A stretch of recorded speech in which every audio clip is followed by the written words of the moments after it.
Был стук в коробке передач четвертой, пониженной, повышенной, что только не делали.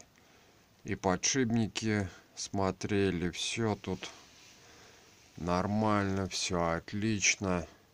Собираем четвертое, пониженное, повышенное, гремит. Вот. И короче, мучились, плюнули, и проездил он лет 15. А когда вырвало заднюю плиту навеску, шпильки полностью, пришлось корпус менять. Вот раскидали все. Вот. Новый корпус ставили.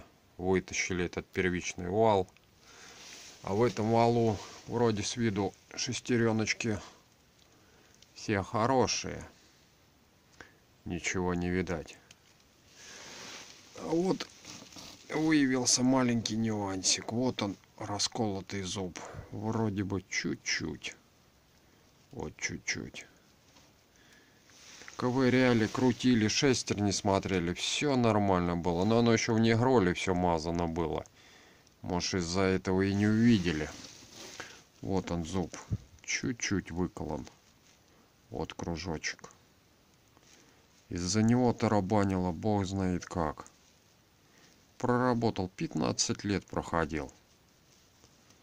Вот, того, что забили, гремит да гремит, она все равно такая транспортная, под ней не работаешь ничего, ни плуг не таскаешь, ни навесного ничего, только так где прицеп что-нибудь по асфальту, а так-то она в работе-то эта передача не втыкается.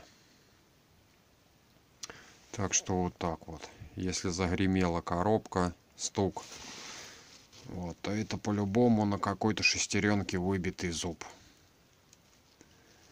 Все здесь отличное, все это подшипники, все полностью перебрано.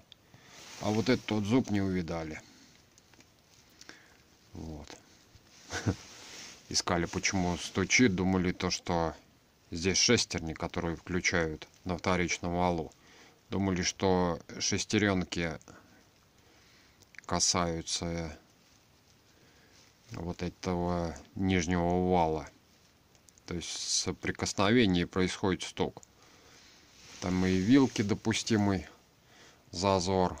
Все как это самое, как положено. А оказалось вот из-за зуба. Вот так вот. Так что, если застучала коробка, разбирайте. По-любому где-то на шестерне сколотый зуб. Он даже вот тут чуть-чуть. И уже гремит, бог знает как. Так что смотрите.